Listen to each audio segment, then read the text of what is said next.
오늘은 스가랴서 4장 강론을 하겠습니다. 지난 주일날 우리는 스가랴서 3장에서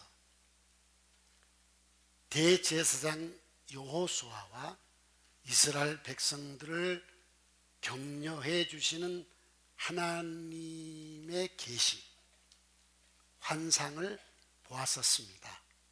오늘은 스가랴가 다섯 번째로 보는 환상인데,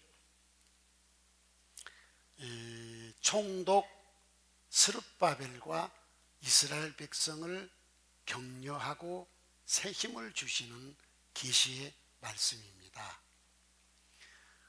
스가랴가 환상을 보다가 기운이 빠졌습니다.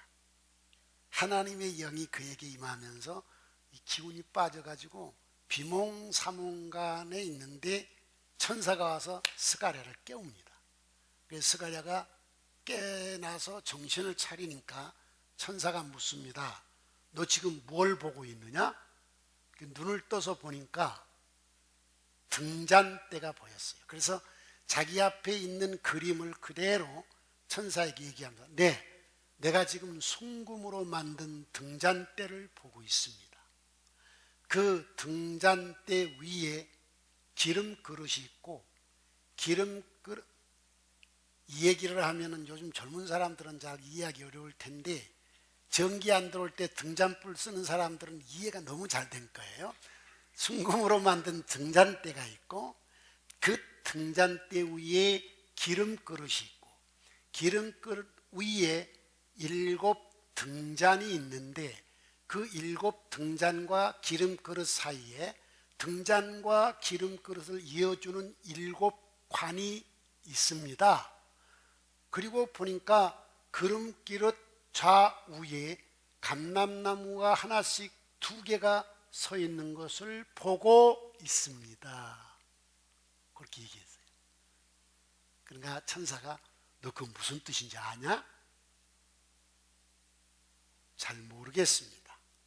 그랬더니 천사가 이 환상의 뜻을 해석을 해주기 시작했습니다. 그 환상의 해석 보겠습니다. 6절 읽어보겠습니다. 시작.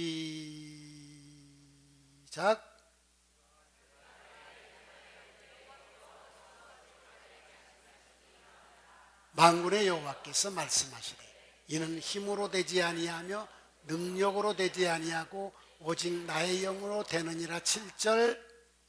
큰 산아 내가 무엇이냐? 네가 스룹바벨 앞에서 평지가 되리라.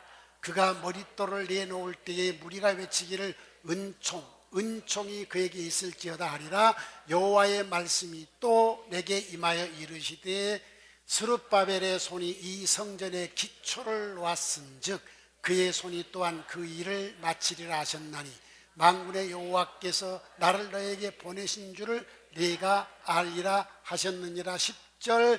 작은 일의 날이라고 멸시하는 자가 누구냐? 하나님이 스룹바벨의 손에 단지 있음을 보고 기뻐하리라. 이 7은 온 세상에 두루 다니는 여호와의 눈이니라. 이렇게 해석을 해 주었습니다. 해석을 아시겠습니까? 표정을 보니 모르겠다는 소리군요. 자, 순금 등잔대에 대한 환상을 스가랴가 보았고, 천사는 그 뜻을 아느냐 물으니 모른다고 하니까 그 뜻을 6절부터 10절까지 쭉 해석을 해줬습니다.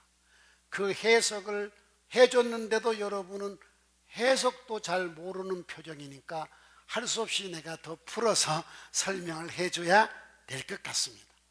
무슨 얘기인 거니? 포로에서 돌아와서 성전을 짓고 자유를 누리는 이 기쁨이 너무 충만해서 행복에 겨웠던 이들은 적이 침투해 오고 가져온 돈 떨어지고 육신이 고달파졌습니다. 그러다가 저들이 뭘 하겠죠? 야, 이거 환경이 좋아야 신앙도 잘하고 성전도 짓지, 환경이 이러는데 어떻게 성전을 짓겠나, 잠시 중단하고 환경 좋게 만들자, 국방도 튼튼히, 재정도 좀 튼튼히 한 뒤 성전을 짓자. 잘한 짓이요, 못한 짓이요? 들었잖아요. 잘한 짓이요, 못한 짓이요? 못한 짓이지 무슨 잘한 짓이야. 이거 들어놓고는. 이게 여러분하고 똑같지? 이게 못한 짓이야. 하나님이 이렇게 성전 재건하다 중단되지 16년 동안 저들에게 저주를 내려서 많이 뿌렸지만 적게 거두게 하고 많이 먹었지만 배부르지 못하게 한다고 했습니다. 그러니까 수고의 대가를 얻지 못하도록 저주를 내렸어요. 그럼에도 저들은 깨닫지 못하고 인생 살다 보면 뭐 이런 때도 있고 저런 때도 있는 거지. 또 우리하고 똑같아. 그렇게 산 거예요. 이들에게 학계를 보내서 스가랴를 보내서 너희들의 행위를 좀 살펴봐야 돼. 인생길을 가던 거 스탑 하고 네 행위를 좀 살펴보아라. 네가 얼마나 잘못하고 있는가 살펴봐라. 육신의 일이 먼저가 아니라 영적인 일이 먼저다. 육신이 편안하면 신앙생활 안 하는 거야. 육신이 고달프니까 하나님께 매달리는 거야. 너 지금 고달프니까 육신생활 편안하게 하고 그때 하자. 그때는 육신에 깊이 빠져 영적인 걸 잊어버리게 되는 거야. 바로 성전을 건축해라. 그래서 이스라엘 백성들이 바로 성전 건축을 시작했잖아요. 그러니까 건축하다가 중단할 건 다시 이제 시작을 한 겁니다. 다시 시작을 했는데 기쁘게 했는데 또 힘드니까 마음이 흔들흔들한 거예요. 그때 하나님께서 스가랴 학계를 통해 주신 말씀이 뭡니까? 너희들은 마음을 스스로 굳세게 해라. 조금 있다가 내가 너희에게 세상의 모든 돈들을 모아주마. 이렇게 조금 있다가. 그리고 힘들어도 열심히 주의 일을 하니까 2달 후에 하나님께서 오늘부터는 내가 너희에게 복을 주리라. 이 말씀 들어서 기억나시잖아요. 이렇게 이스라엘 백성들이 막 흔들리고 있을 때 스가랴를 통해서 주신 교훈입니다. 자, 흔들리면서 생각으로 지은 죄, 입으로 지은 죄, 부정적인 얘기한 거, 이런 것 때문에 사탄이 막 공격을 하는 겁니다. 네가 그러면서 하나님 잘생긴다고 복 받는다고 이게 자꾸 공격하는 거죠.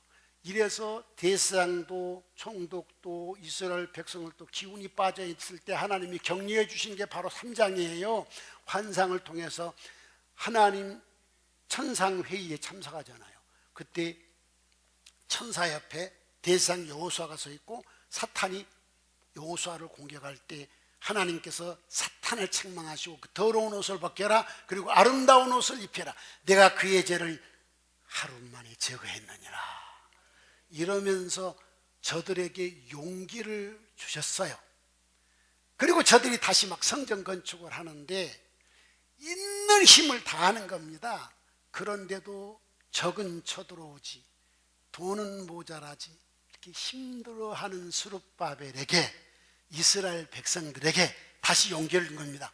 야, 너희들 힘으로도 안 되고 너희들 능력으로도 안 된다고 낙심하지 말라. 나의 영으로는 할 수 있느니라. 이 얘기입니다. 무슨 얘기냐? 자, 금으로 만든 등잔이 얼마나 좋아요? 기름그릇도 있고 등잔도 있고 관도 있고 감람나무도 있어요. 그런데 거기서 기름이 흘러 들어가지 아니하면 불이 밝혀지지 않잖아요. 사람이 아무리 노력해서 정말로 좋은 등잔대를 만들었을지라도 기름이 없으면 불이 안 켜지는 것처럼 너희들이 힘쓰고 애쓰는 것 잘하는 거지만 그것으로만은 안 된다. 나의 영이 임해야 그 일이 이루어질 것이다. 이 얘기입니다. 무슨 얘기냐?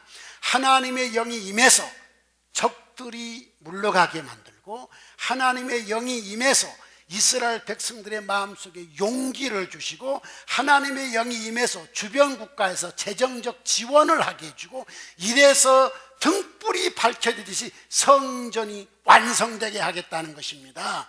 지금 이스라엘 백성 앞에 총독 스룹바벨 앞에 큰 산처럼 어려움이 딱 부딪혔습니다.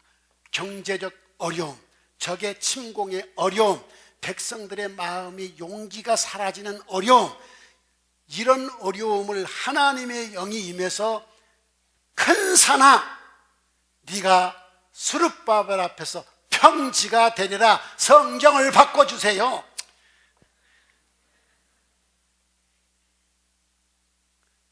아무리 어려운 시련도 하나님의 영이 움직이면 네 대적도 움직일 것이고, 수많은 사람을 움직여서 너에게 돈이 오게 만들 것이고, 그 다음에 지도자인 스룹바벨과 여호수아 이스라엘 백성들에게 하나님의 영이 임해서 네 힘이 아닌 성령의 강력한 힘으로 새롭게 담대해지고 용기를 얻게 해서 성전 건축을 완성하게 할 것이다. 총독 스룹바벨이 머릿돌을 놓을 때 모든 백성들이 하나님의 은총, 하나님의 은총 소리를 지를 것이고, 총독 스룹바벨 손으로 기초를 놓았으니까 그 손으로 성전 건축이 완성되게 할 것이다. 스룹바벨의 손에 다림줄이 있는 한 내가 도와줄 것이다. 스룹바벨의 손에 다림줄이 있으니 온 백성이 기뻐하라. 이 말이 뭐예요? 다림줄은 건축을 할 때 이게 지켜보는 거예요. 스룹바벨의 손에 다림줄이 있다는 말은 건축을 중단하지 않고 있다는 것입니다. 힘들어도 고통스러워도 태산 같은 장벽이 앞을 가로막아도 스룹바벨의 손에 다림줄이 있는 한 내 영이 너를 도와줄 것이다. 이제 이해가 되셨습니까? 그러면 성전을 건축하면서 있는 힘을 다해도 안 되니까 어우 힘들어 막 이러는 이스라엘 백성들에게 격려하려고, 그리고 총독 스룹바벨을 격려하려고 하나님이 숭금등대의 환상을 저들에게 보여주셨어요. 그리고 너의 힘, 네 능력으로는 안 돼도 내 영이 임하면 반드시 된다. 그리고 하나님의 영으로 성전 건축을 완성하게 해 주셨던 것입니다. 이것은 지금부터 2500년 전에 기록된 말씀이에요. 2500년 역사적 현실이에요. 이것을 기록해서 성경으로 우리에게 주는 것은 우리로 하여금 이것을 읽으면서 지금 여러분이 가정생활에 있어서, 직장생활에 있어서, 사업을 하는 현장에 있어서, 주의 일을 함에 있어서 여러분이 하나님의 영광을 위해 살겠다, 그리스도인이니까 그런 마음을 가질 거 아닙니까? 직장 생활하면서 승진을 하는 것도 내가 하나님의 영광을 위해서, 사업을 하는 것도 내가 하나님의 영광을 위해서, 아멘 좀 했으면 좋겠다. 직장 생활하는 것도 하나님의 영광을 위해서, 사업을 해서 잘 되는 것도 나 잘 먹고 살려고 하는 게 하나님의 영광을 위해서, 내가 자식을 잘 키우면 또 하나님의 영광을 위해서, 내가 교회에서 주의 일을 하는 것도 하나님의 영광을 위해서. 그런데 왜 이렇게 어려운 일이 많습니까? 맞죠? 왜 이렇게 내 앞에 태산같이 어려운 장벽이 가로놓여 있습니까? 인생을 포기하고 싶고 일도 손 놓아버리고 싶죠. 그러나 다림줄을 놓지 않기를 바랍니다. 여러분의 힘으로 능으로 되지 아니할 때 엎드려 기도하시기 바랍니다.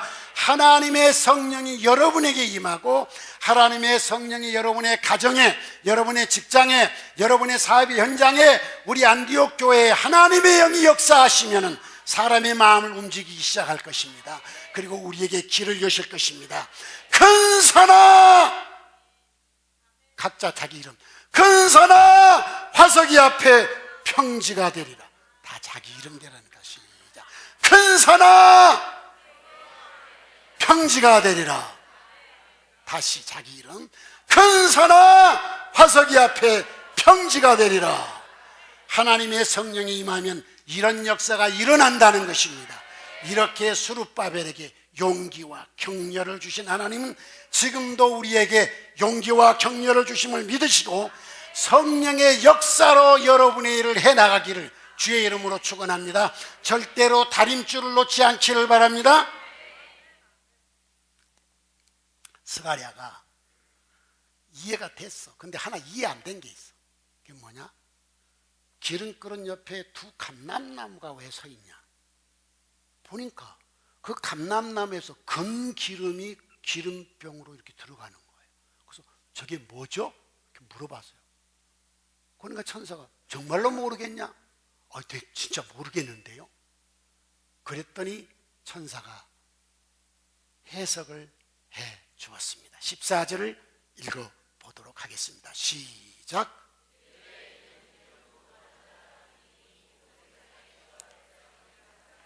이 두 감람나무는 기름 부음 받은 자 둘이라고 있습니다. 그럼 누굴까? 대지상 요수아와 총독 수룹바벨이라는 것입니다.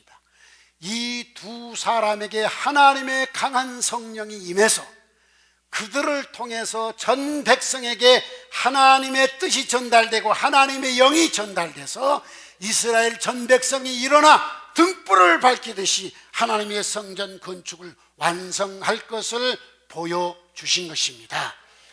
여러분, 아무리 등잔을 잘 만들어놔도 기름이 없으면 안 되는 겁니다. 이 두 감람나무는 궁극적으로 이 땅에 오신 예수 그리스도를 상징하는 것입니다. 예수 그리스도가 우리를 위해서 십자가에 죽으시고 음부에 내려가시고 부활하시고 승천하실 때 제자들에게 뭐라고 말씀했느냐? 요한복음 16장 7절에 내가 너희를 떠나가는 것이 너희에게 유익하니 그것은 내가 떠나가면 아버지께서 너희에게 보혜사 성령을 보내주시리라. 예수 그리스도를 통해서 보혜사 성령을 우리에게 보내주신다는 것입니다. 여러분, 우리가 예수를 구주로 믿게 된 것도, 우리가 신앙생활하면서 어려운 시련을 이길 힘을 얻는 것도 하나님의 영이 우리에게 임할 때 오는 것입니다. 하나님의 성령이 여러분에게 충만하시기를 바랍니다. 그리고 이제 여러분 한 사람 한 사람이 감람나무, 기름을 흘려내 보내는 감람나무가 되시길 바랍니다. 이 땅에 어둠 속에 있는 사람들, 기름이 없어 등불은 있어도 켜지지 않아 이 땅에 수많은 어둠 속에 있는 수많은 사람들에게 여러분이 감람나무가 되셔서 그들에게 복음을 흘려보내고 성령을 흘려보내서 그들 속에 예수를 구주로 영접하고 세상의 빛이 되게 하시기를 주의 이름으로 축원합니다. 여러분은 기름을 흘려보내고 복음을 흘려보내는 두 감람나무와 같은 하나님의 일꾼이 되시기를 주의 이름으로 축원합니다. 이제 부활절이 2주 남았습니다. 사순절 5번째 주일이 됐습니다. 2주 동안에 여러분들이 두 감람나무와 같이 복음과 성령을 불신자에게 흘려보내서 그들이 다 등불을 밝히는 하나님의 사람들로 변화시키기를 주의 이름으로 축원합니다. 다시 한번 해보겠습니다. 큰선아 화석이 앞에 평지가 될지어다. 이 은혜가 임하기를 주의 이름으로 축원합니다. 찬송을 부르겠습니다.